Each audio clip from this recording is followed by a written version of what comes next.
Alors, peut-être Adam, Oui. Monsieur le Président, Adam voulait juste réagir rapidement. Oui. Pour Adam et pour le Président, Très réaction rapidement, vraiment rapide. juste 30 secondes. Je veux juste rappeler à Monsieur le Président que ce qui se passe au Sahel n'est que les conséquences de ce qui a été fait en Libye. Cette intervention en Libye où vous avez oublié, quand je parle de vous, je ne parle pas de votre personne, je parle de votre position. Vous avez oublié l'existence de l'Union africaine. Monsieur le Président, vous l'aimez le dire. Nous sommes au Mali pour aider le Mali. Si nous n'étions pas venus au Sahel, il n'allait pas avoir de gouvernement actuellement au Mali. J'ai envie de vous dire que si ce n'était pas les Africains, il n'allait pas avoir de France aujourd'hui. Nous sommes liés, nous sommes liés, nous sommes liés. Arrêtez de dire que vous êtes venus nous aider. Non, parce que le terrorisme ne menace pas que le Mali. Vous êtes aussi menacés. Arrêtez de nous culpabiliser sur une position de victime. Mais Adam, je ne vous culpabilise pas. Monsieur le Président, je n'ai pas terminé. Je ne vous culpabilise pas. J'essaie de restaurer justement un dialogue réciproque et de respect. Oui. On n'est pas là simplement pour nos intérêts quand on arrive au Mali en 2013. C'est un fait. Par contre, ce que vous avez dit sur la Libye, je l'ai dit plusieurs fois comme président, je partage ce que vous avez dit. La Libye, on n'a pas respecté la souveraineté d'un peuple et ça, c'est une erreur.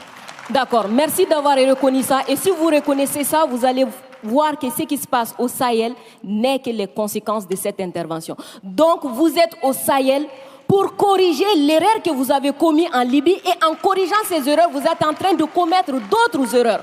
Monsieur le Président, je vous rappelle que l'intervention militaire étrangère n'a jamais réglé un problème. La Libye, elle est comment aujourd'hui? L'Afghanistan, c'est comment aujourd'hui?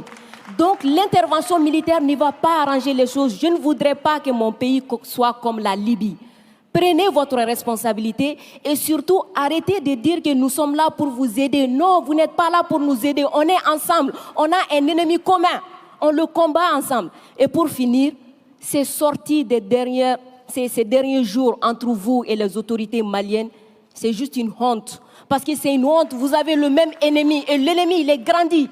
L'ennemi, il prend de l'ampleur dans ça. Dites-leur. Faites-moi plaisir. Dites-leur.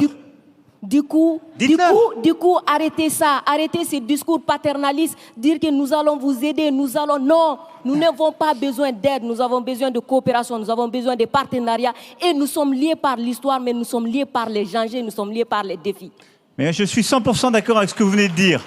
Mais après, vous ne pouvez pas me dire, vous ne pouvez pas couvrir les propos inacceptables qui ont été tenus par des gens qui, eux, n'ont ni la légitimité ni la légalité pour eux. Or, ils ont tenu des propos inacceptables. Non, mais je vous le dis. Et vous ne pouvez pas me dire, on doit avoir un dialogue équilibré, réciproque, et me dire, dès que je vous parle avec le cœur et que je vous dis la vérité, je serai paternaliste. Je ne suis pas paternaliste, je suis sincère. J'ai droit à la même sincérité que vous. Me demandez pas, dès que je dis la vérité, je serai paternaliste. On ne va jamais s'en sortir. Vous me dites la vérité avec votre cœur, vous me prenez à partie, vous me bousculez. J'ai le droit de vous dire ma vérité aussi. C'est pas du paternalisme, c'est de la sincérité. Ok, Monsieur le Président, non, juste pour dire que la sincérité n'exclut pas la courtoisie, la sincérité. Mais je suis courtois comme vous l'êtes avec moi, Adam. Oui. Nous sommes courtois les uns. Je suis carrément d'accord avec vous, Monsieur le Président. C'est juste vous dire que j'adore votre sincérité, mais elle n'exclut pas le respect, elle n'exclut pas la courtoisie. Je pense que nous avons l'un et l'autre, là dans le débat, une très grande courtoisie. Absolument. Et on fait la démonstration qu'il n'y a pas de paternalisme, il n'y a pas d'agressivité, il y a une vraie sincérité, mais il n'y a pas de tabou. Et ce que vous avez décrit sur ce qu'on fait au Sahel, c'est exactement ça. Moi, je ne pense pas que l'intervention militaire soit l'alpha et l'oméga. Je pense le contraire.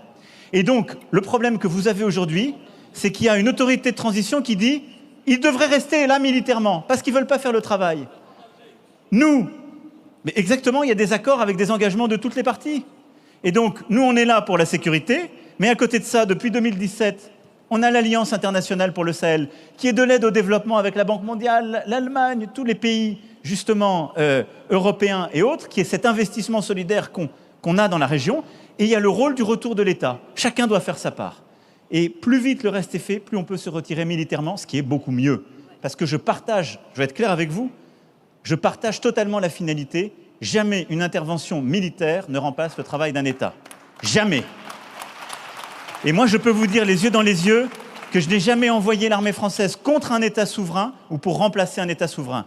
C'est ce qui a été fait en Afghanistan, ce qui a été fait en Libye. C'est la grande différence avec le Sahel. Refermons le chapitre. Monsieur le Président, on va refermer le chapitre. On va s'intéresser